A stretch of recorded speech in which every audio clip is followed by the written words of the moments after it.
제가 자주 그리고 주제로 말씀드렸던 그런 것이죠. 사람은 과거를 먹고 산다라는 말을 제가 자주 드립니다. 특별히 나이가 들수록 젊었을 때 한참 아름답다고 느꼈던 그 시절에 자신의 외모도 또 기억을 하고 어떤 이야기들 또 그때 느꼈던 감정들 그런 것들을 다시 되뇌이면서 그 기쁨들 그 즐거움들을 다시 추억하고 되뇌이면서 시간을 보내고 행복했던 감정들을 다시 느끼곤 하죠. 특별히 신앙생활을 하면서 하나님께서 나의 기도에 신실하게 응답해 주셨던 너무도 큰 기쁨과 만족함에 있었던 시간들을 우리는 기억하고 또 그 하나님이 오늘도 여전히 나를 도우신다는 그러한 믿음과 확신으로 하루하루를 살아가죠. 오늘 이 시편 3편은요 다윗이 절망 중에 고백하는 노래입니다.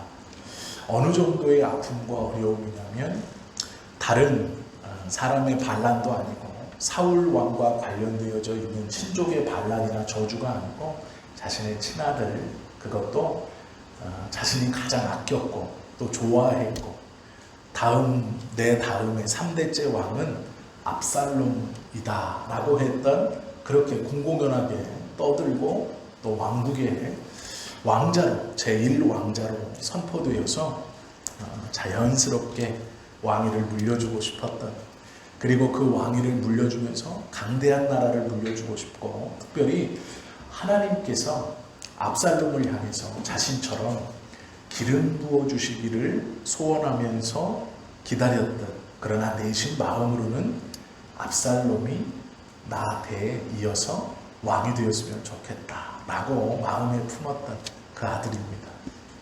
그 아들 압살롬이 자신의 나이가 아버지가 왕위에 오른 나이를 넘어버리자 즉 다윗이 좀 오래 살았어요. 다윗은 마음으로요 압살롬에게 왕위를 물려주고 싶었습니다. 그리고 그만큼 자랑스러운 왕자였습니다. 그러나 다윗이 섣부르게 공표하지 못한 이유는 사울도 왕이 되었을 때 하나님의 선지자가 사울 왕에게 와서 기름을 부었고 자신도 왕으로서의 인정을 받을 때 먼저 하나님이 선지자 사무엘을 통해서 자신에게 기름을 부었죠. 자기가 왕이지만 꼭 지켜가고 싶은 것이 있었습니다. 그게 무엇이냐면 이스라엘의 통치의 권한은 하나님에게 있다라는 것이죠. 그것이 시간이 지나면 날로 강대해져 가고 있는 이스라엘 이제 어느 정도 좀 자리가 잡혔다고 생각하는 그 이스라엘의 다윗이 믿음으로 붙들고 있었던 한 가지입니다. 여러 가지 것 중에 한 가지입니다.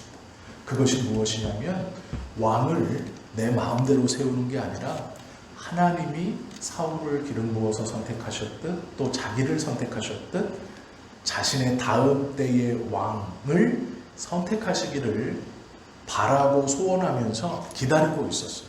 그런데 온 마음으로 그러기를 원했던 왕자가 누구냐? 압살롬이에요. 다윗이 공포하고 싶었지만 이스라엘의 왕은 하나님의 선택 가운데 있다라는 것을 지켜가야 했고 그것이 신앙이었습니다. 다윗의 신앙이었어요. 그렇기 때문에 하나님이 압살롬을 선택하기를 공개적으로 기름 부어서 이를 다음의 후계자로 세우기를 다윗이 기다렸어요. 그런데 문제는 다윗이 나이 40에 왕이 되어서 우여곡절 끝에 그의 나이 중년에 왕이 되어서 이스라엘 백성들을 통치하고 끌어가면서 문제가 하나 발생합니다. 압살롬이 자신의 나이가 아버지가 왕이 된 나이를 넘어버렸어요. 그러니까 압살롬의 입장에서는 조급해집니다. 내가 왕자로서 대내외적으로 인정받고 있지만 아버지가 우여곡절 끝에 왕으로 헤브론에서 다스렸을 때 그 나이를 내가 지금 넘어버렸어요. 그러니 조급함이 밀려옵니다. 그래서 사람들을 끌어모으기 시작했고 우리 아버지는 늙었고 노쇠했다. 그러니 나와 함께 3대 이스라엘을 다시 이끌어갈 사람들이 누구냐라고 하며 모았죠.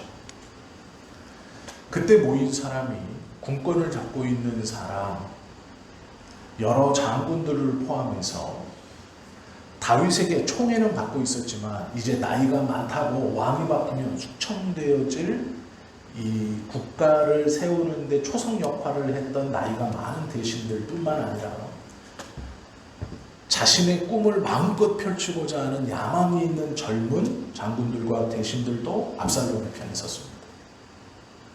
다윗은 안정을 원했고 압살롬은 새롭게 치고 올라오는 권력이었습니다. 많은 이들이 압살롬에게 붙었어요.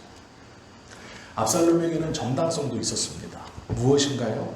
아버지가 왕위에 오른 나이보다 자기는 더 나이가 들었다는 거예요.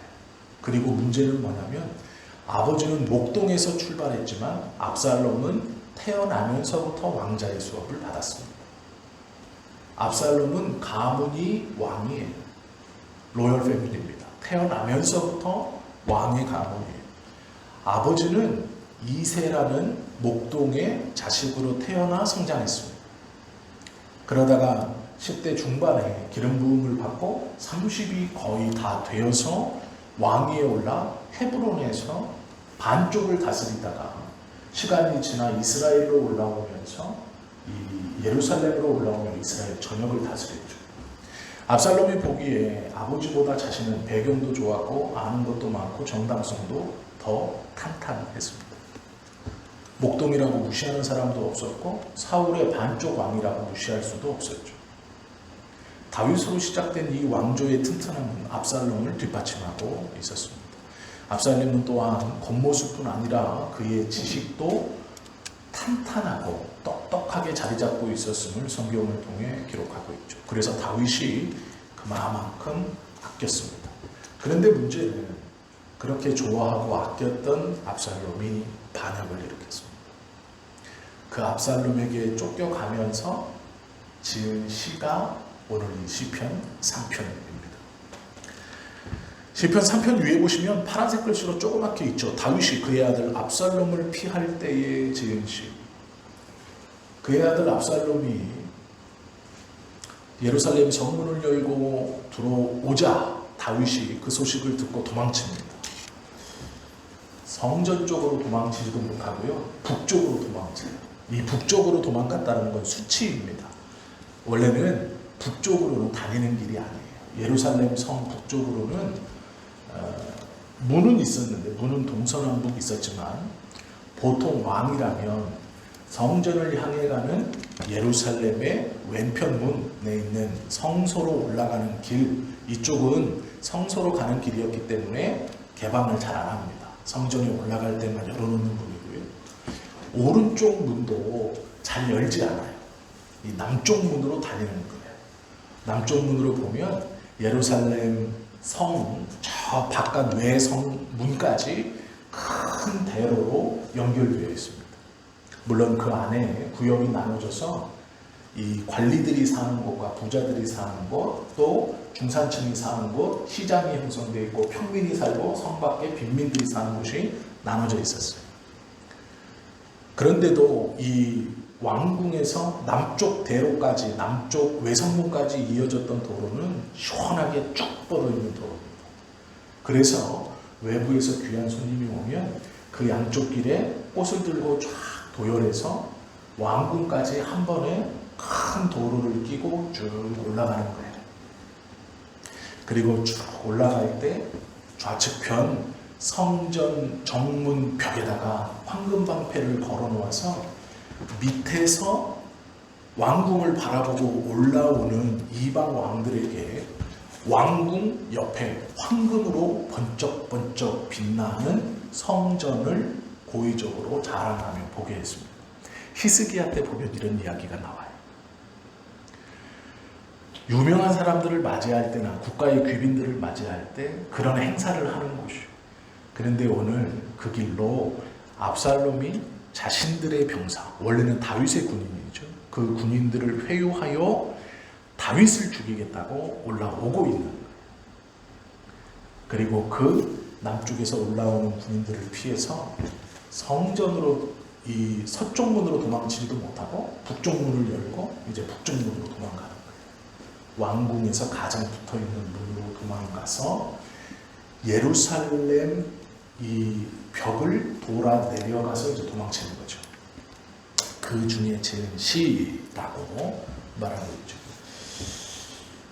다윗은 이렇게 고백해요. 여호와여, 우리로 말하면 하나님이라는 하나님.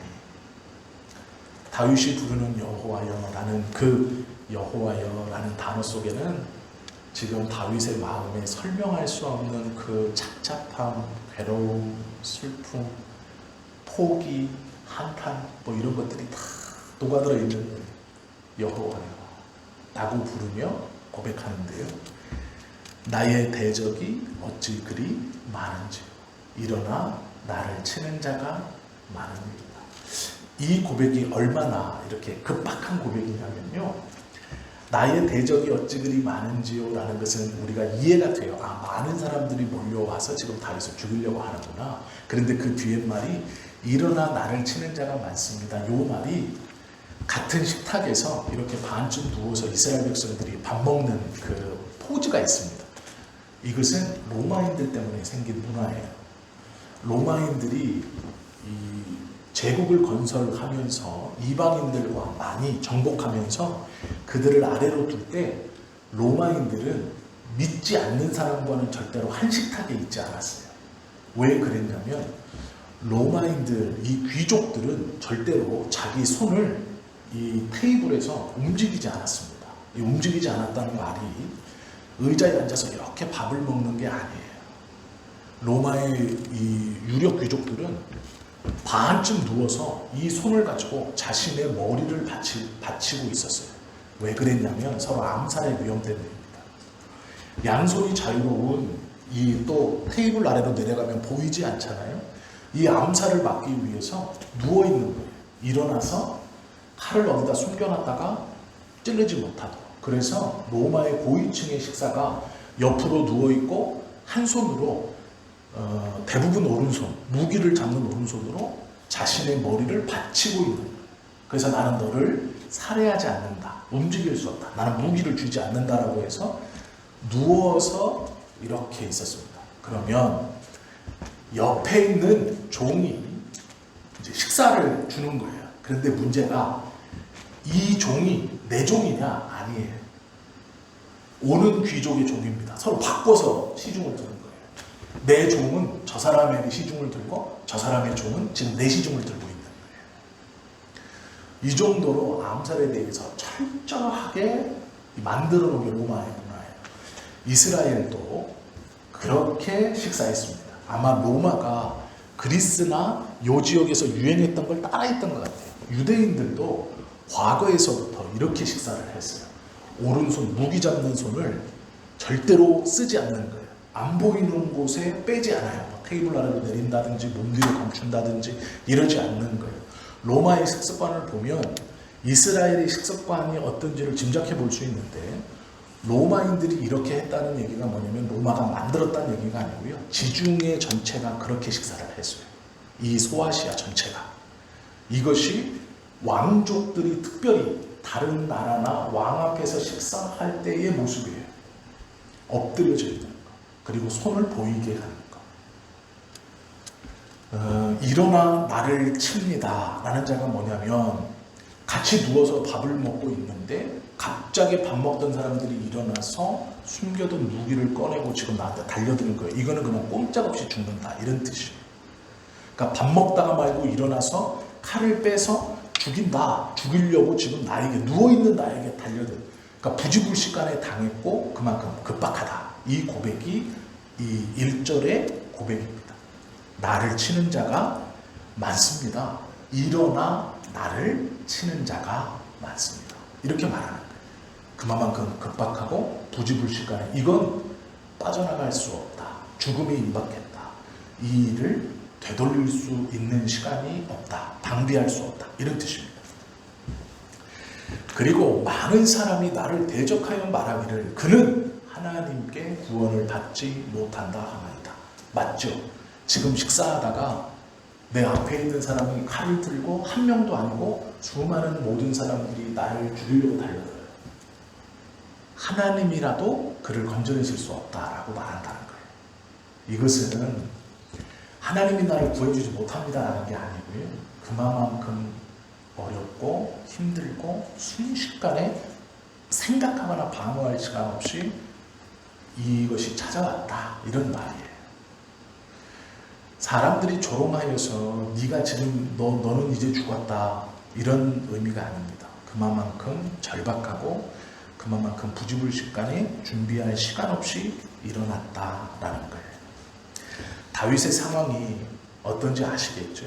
믿었던 아들에 대한 반란, 그것이 다윗이 고백하는 이 1, 2절에 얼마나 급박하게 어떠한 상황으로 묘사하고 있는지 우리가 충분히 인지할 수 있습니다. 하나님이 나를 구원치 못하신다라는 것은 하나님이 나를 구원하지 않는다라는 뜻이 아니고 능력이 없다라는 뜻이 아니고 그 식사자리 멀리 떨어져 봐야 2, 3m 안에 있는 그 사람들이 갑자기 누워있다가 모든 사람이 칼을 빼서 나를 죽이려고 달려드는 그 짧은 순간이기 때문에 하나님도 이것은 너를 구원하실 수 없는 짧은 시간이다, 네가 하나님께 구해달라고 말하지도 못하는 시간이다 라고 고백하는 거예요. 그만큼 어렵고 힘든 순간을 고백하는 거죠. 지금 이 상황이 그런 상황입니다, 이렇게 말하는 거예요. 그러니까 얼마나 다급한지 아시겠죠? 다윗의 마음이. 그리고 나서 도망가면서 고백하는 게 3절이에요. 아마 심장이 쿵쾅쿵쾅 됐을 거예요. 그것뿐만 아니라 막 눈물이 주르륵 흘렸을지도 모르고, 아들이 나 죽이겠다고 반역을 꾀했는데 정말로 뚝이 터져 물이 밀려오는 것처럼 막 밀려오고 있는, 생각도 못했고 상상도 못했고 제일 사랑하는 압살롬이 반역을 일으켰다. 그리고 소문만이 아니라 지금 군대를 끌고 죽이려고 쫓아 들어오고 있는, 그때 이렇게 말하죠. 여호와여, 주는 나의 방패이시오. 그 죽이려고 뽑아 식사자리에서 두세 걸음이면 내 앞에 오는 그 칼을 막아주는 방패이시고 그들을 다 제 앞에서 나의 영광이시며 나의 머리를 드시는 자이십니다.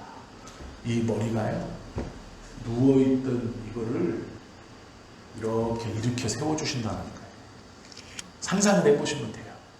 식사자리에서 함께 웃고 떠들던 사람들이 갑자기 칼을 빼들고 나를 죽이겠다고 쫓아 나왔는데, 칼을 내리쳤는데 누군가가 그 칼을 막아주었고 누워있던 나를 벌떡 이렇게 세워준 거.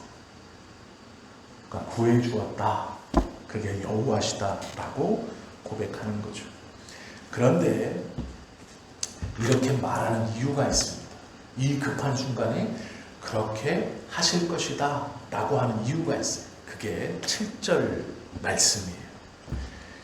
여호와여, 일어나소서. 나의 하나님이여, 나를 구원하소서. 주께서 나의 모든 원수의 뺨을 치시며 악인의 이를 꺾으셨나이다 라고 고백해요. 지금 해주셨다는 게 아니에요. 이 고백은 도망가는 중에, 그 급박한 상황 중에 고백하는 말인데요, 7절의 출발이 중요해요. 그는 여호와여 일어나소서 구원하소서라고 자기의 지금 상황에서 구해주십시오, 도와주십시오를 기도하는데요, 구해주십시오, 도와주십시오라고 말하는 바탕이 있습니다. 그렇게 급박한 자리에서도 방패로 그들의 칼을 막아주시고 누워 죽을 수밖에 없는 나를 벌떡 일으켜 내 머리를 세워주시는, 내 머리를 똑바로 그 자리에서 딱 서게 해주시고 대비할 수 있도록 도와주시는 하나님, 나를 구해주십시오, 나를 도와주십시오인데 그 바탕이 있어요. 그게 뭐냐면 그 뒤에 나오는 거예요. 뺨을 치시고 이를 꺾으셨다. 이게 뭐냐면 과거 완료하고 있어요. 압살롬의 뺨을 때리고 압살롬의 이를 꺾어달라는 게 아니에요. 다윗이 이렇게 고백하는 건 과거에 그러셨습니다. 즉 하나님이 과거에 내 원수의 뺨을 때리셨고 나를 죽이려고 오는 그 악인들의 이를 뽑아버리셨습니다. 이게 과거의 일이에요. 과거에. 지금 이렇게 부지불식간에 당한 이 어려움에서 하나님 나를 도와주시고 구원해 주십시오. 이유는 이미 과거에 당신은 나의 원수의 뺨을 때리셨고 나의 대적들의 일을 꺾어주신 하나님이십니다. 라는 고백이에요. 다윗이 급박한 중에 무엇을 기억했나요? 과거에 자기를 도와주신 하나님을 기억합니다. 원수의 뺨을 때려주신 하나님, 그 나의 대적의 일을 꺾어버리신 하나님, 하나님의 도우심을 그 순간 기억했어요. 그리고 그 도우셨던 하나님, 오늘 나를 도우시고 나를 구원해 주십시오 라고 고백하는 것이죠. 이것이 과거를 기억하는 힘이에요. 우리들이 아무리 급박한 순간에도 하나님을 기억하며 기도할 수 있는 이유입니다. 나에게 베푸셨던 하나님의 은혜를 잊지 않고 기억하는 것. 원수의 뺨을 때리시고 대적자의 이들을 꺾어놓으셨다. 그 이들을 부러뜨시면서 나를 물지 못하게 하시고 나를 안전케 하셨던 그 하나님을 기억하는 것. 이것이 과거를 기억하는 힘입니다. 하나님이 나에게 베푸셨던 은혜를 기억하는 힘이 오늘 내가 당한 급박한 상황 속에서 다시 하나님께 도움을 구하는 근거가 되고 이유가 된다라는 것이죠. 용기 백백하게 고백하는 거예요. 그것이 4절부터죠. 3장 4절에 보시면 이렇게 고백하죠. 내가 나의 목소리로 여호와께 부르짖으니 그의 성산에서 응답하시도다. 지금 북쪽문으로 도망가면서 어디를 보고 말하는 거예요? 성소를 보고 얘기해요. 하나님의 임재의 장소에 성전을 보고 막 도망치면서 그 성전을 보고 큰 소리로 외친다는 거예요. 하나님 나를 도와주십시오. 그 성전을 보면서 도망치고 있는 거예요. 그러면서 뭐라고 말해요? 그 성전에서 내가 이렇게 외칠 때 그 성전에서 나에게 응답하시리라. 이 상황이 그려지시죠? 어떤 상황인가? 그렇게 지금 절규하고 고백하고 있는 거예요. 그러면서 이렇게 고백해요. 내가 누워 자고 깨었으니 여호와께서 나를 붙드심이로다. 천만인이 나를 에워싸 진친다 하여도 나는 두려워하지 아니하리이다. 성전을 북쪽문으로 예루살렘 북쪽문으로 도망치면서 좌측에 있는 성전을 바라보면서 그가 외치는 말이 하나님 큰 소리로 그 성전을 바라보고 나를 도와주십시오 하고 도망가는 거다. 그랬는데 그 외침 속에 하나님이 성전에서 나에게 응답하셨다라는 확신이 어떻게 왔느냐? 과거에 원수의 뺨을 때렸던 기억, 나의 대적의 일을 꺾어 나를 보호하셨던 기억, 그 외침 속에 그 기억이 다윗에게는 하나님의 응답으로 들린 것. 이것이 하나님의 응답이에요. 목소리로 하나님이 그래 걱정하지 마라. 내가 압살롬을 죽여서 너를 구해주겠다. 아니에요. 다윗이 그 다급함을 가지고 성전을 향해 외칠 때, 구해달라고 도와달라고 외칠 때 하나님께서 어떻게 응답하셨느냐? 과거에 다윗을 구하셨고 다윗을 지켜주셨던 그 일을 기억나게 하셨어요. 다윗은 그걸 응답으로 붙듭니다. 그리고 뭐라고 그러냐? 천만인이 둘러쳐도 내가 잠자리에 들겠다. 이렇게 말해요. 누워서 편안히 자고 일어나겠다. 왜요? 응답을 받았으니까요. 어떤 응답이요? 과거에 나를 지켜주셨던 그 기억의 힘이에요. 이것이 응답인 거예요.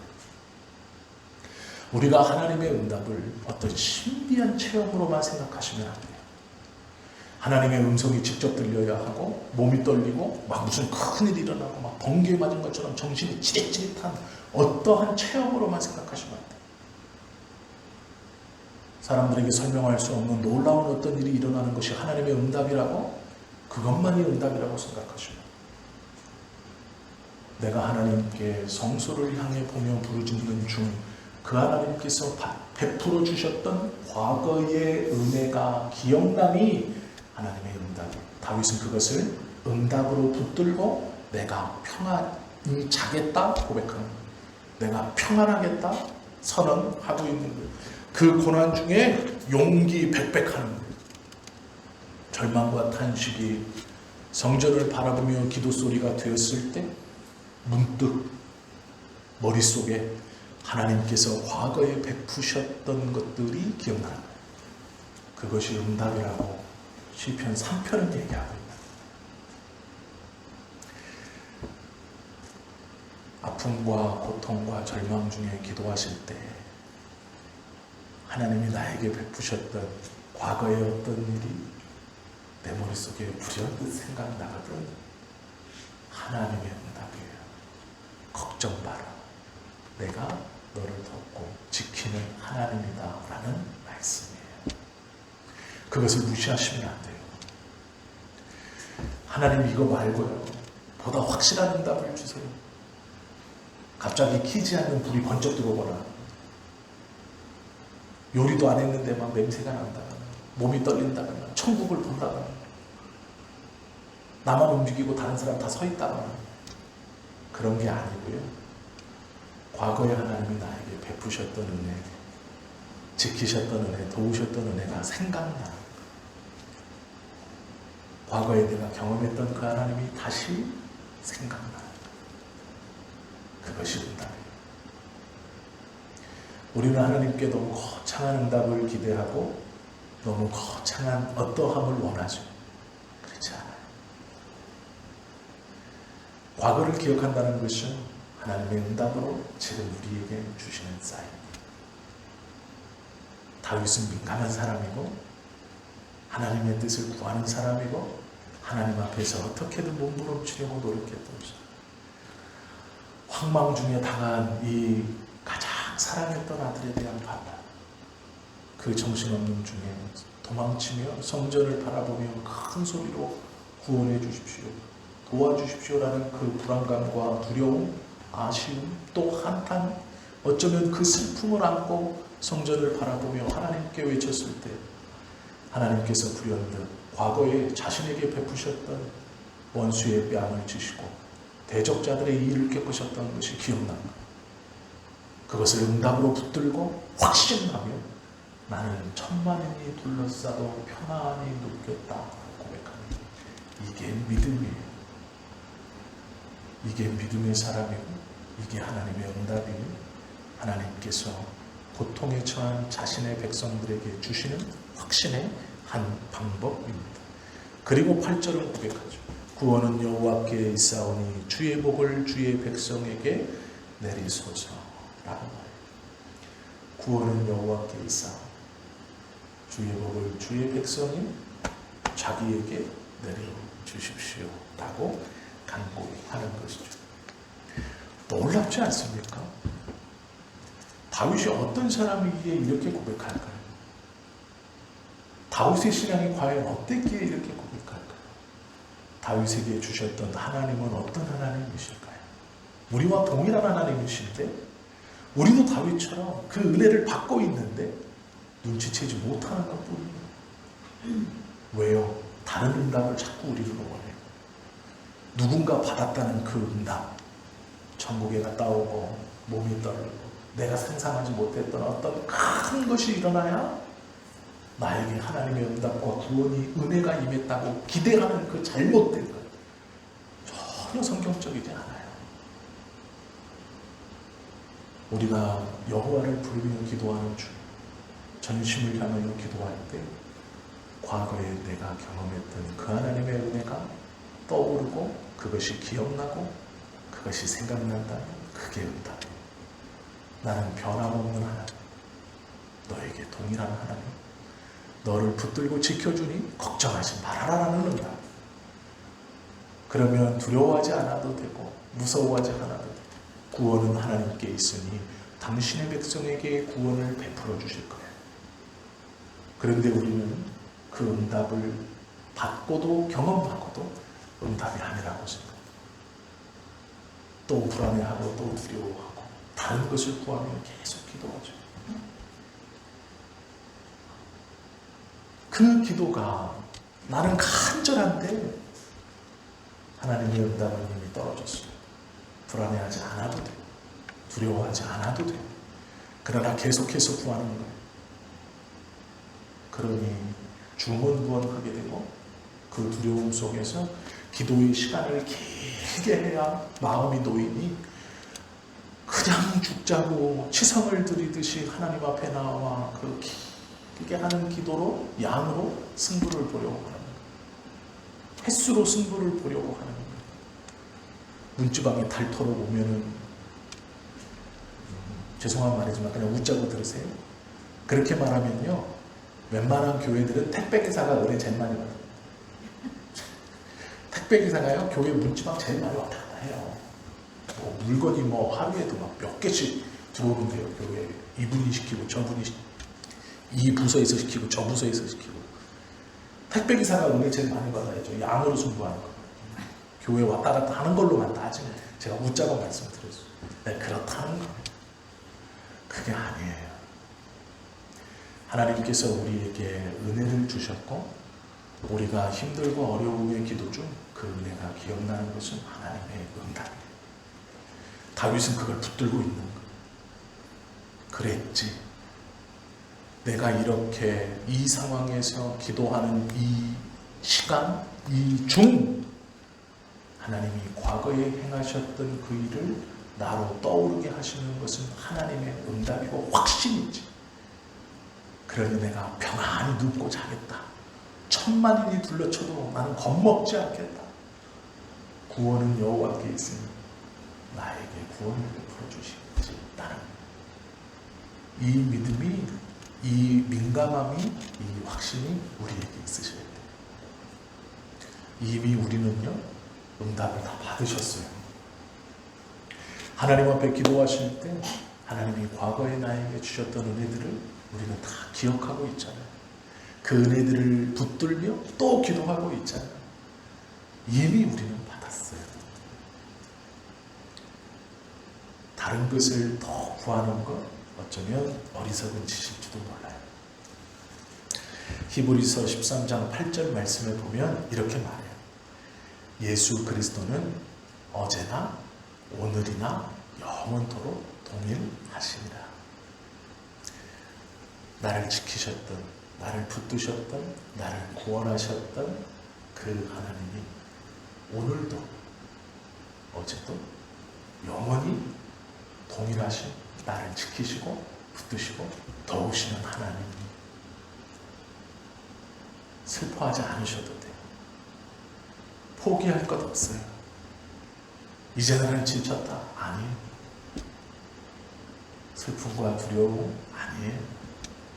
이미 하나님은 벌써 우리에게 응답하셨고 그 주신 은혜가 영원할 거라고 약속하고 있어요. 다윗은 그것을 붙들고 평안할 거라고 얘기해요. 압살롬을 그렇게 해달라는 게 아니에요. 압살롬의 뺨을 때려주세요. 이를 꺾어주세요. 그 기도가 아니에요.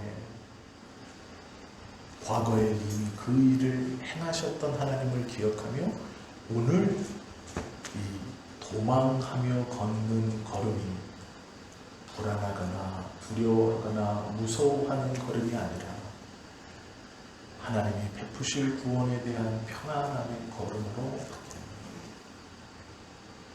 처음에는 혼입을 뒤집어 쓰고 정신없이 도망가죠. 저쪽에서는 많이 들려요. 사울의 사촌이 무비보셋이 산중턱에 서서 겉옷을 막 펄럭펄럭거리고 있습니다. 도망가는 다윗 보라고 비루한 자여 가라. 말이 뭐냐면요, 개 같은 자여 가라.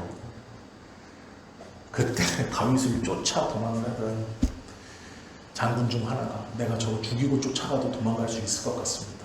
저거 절뚝발인데 내가 저거 죽이고 쫓아가니까 다윗이 뭐라고요? 놔둬라.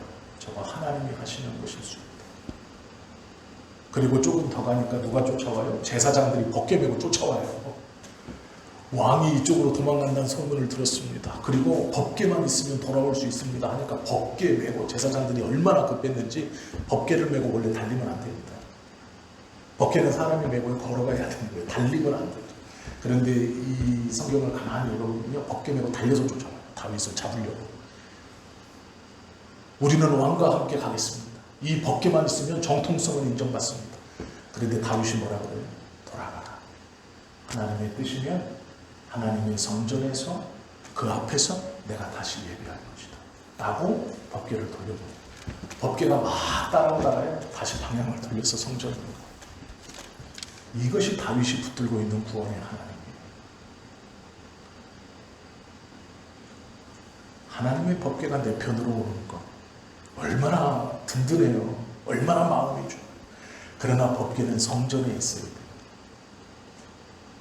하나님의 뜻이면 내가 그 성전에 다시 들어가 예전처럼 하나님을 찬송하며 경배할 것이다. 너희는 가라. 어느 때요? 다윗이 큰 소리로 부르짖었을 때 과거에 베푸셨던 하나님의 구원과 은혜가 기억났을 때, 그리고 그것을 응답으로 붙들었을 때, 이렇게 행동할 수 있는 거예요. 세력을 모으고 사람을 모으고 하나님의 어떠한 것을 모아서 나는 정당성이 있고 내 편이 다시 이만큼 많아졌으니까, 그게 아니에요. 과거에 하나님이 나에게 베푸셨던 은혜들이 기억나는 그 순간, 그것을 응답으로 붙들 때 거절할 수 있는, 아니다, 아니다, 하나님의 뜻 가운데 주의 구원이 나에게 베풀어질 것이다. 우리들이 살아있는 믿음인가 죽은 믿음인가, 내가 하나님의 뜻을 구별하고 있는가 구별하지 못하고 있는가, 주님의 음성을 듣고 있는가 그렇지 아니한가는 내게 기억나는 하나님, 내가 기억하는 하나님, 하나님이 나에게 해주신 것을 내가 어떤 의미로 붙들고 있느냐의 싸움이에요. 그건 과거고 오늘은 새롭고, 아니요, 그 하나님이 오늘도 나를 동일히 여상히 지켜주신다는 것을 붙드는 것, 그것이 하나님께서 나와 함께 하시고 새롭게 역사하시고 구원해 주신다는 것을 붙드는 은혜이고, 그 붙들고 감히 오늘 하루를 살아갈 수 있게 하는, 평안할 수 있게 하는 주님의 음성을 듣는 삶이고, 하나님의 뜻 안에 있는 거예요. 그것을 무시하시면 안 돼요. 그것을 넘겨버리셔도 안 돼요. 하나님은 우리 모두에게 이미 그 놀라운 응답을 허락해 주신 거예요. 우리는 다 기억하고 있잖아요. 하나님에 대한 간증의 고백들이 있잖아요.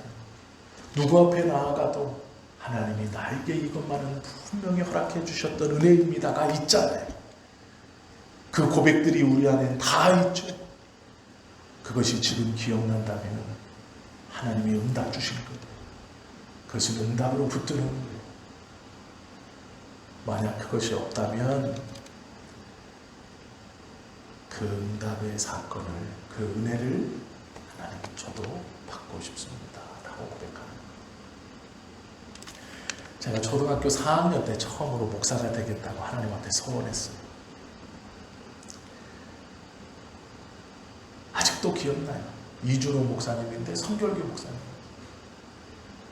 어머니가 마을회관에 있는데 교회에서 집회를 가서 아마, 그래서 아버님이 저를 보냈어요.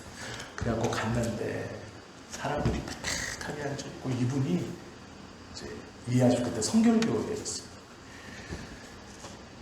제가 천식이 있었는데 몸이 아픈 사람 다 일어나요. 손에다 힘을 탁 뱉어가지고. 옛날엔 그랬습니다. 눈에다가 진 이기는 거예요. 그리고 막 무슨 이렇게 미는 것도 아니고 풀스윙으로 맞박을 팍. 근데 그걸 앞에 사람만 해줘요. 뒤에 앉은 사람은 안 해줘요. 앞에 여기 앉은 사람만 몇 명만 해줘요. 저는 뒤에 있었거든요. 어머니 찾으러 나중에 가갖고 어머님 옆에 졸다가 일어난 거예요. 그래갖고 엄마가 일어나 해가지고 뭣도 모르고 일어나서 이제 이렇게 하는데 막 분위기가, 이건 뒤로 넘어져야 돼. 그래야 빨리 끝나. 뭐 이런 분위기. 제 경험이 있어요. 뻥 넘어졌던.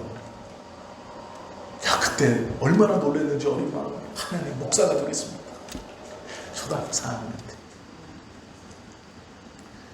돌아보면요, 하나님의 은혜 너무 감사한 은혜.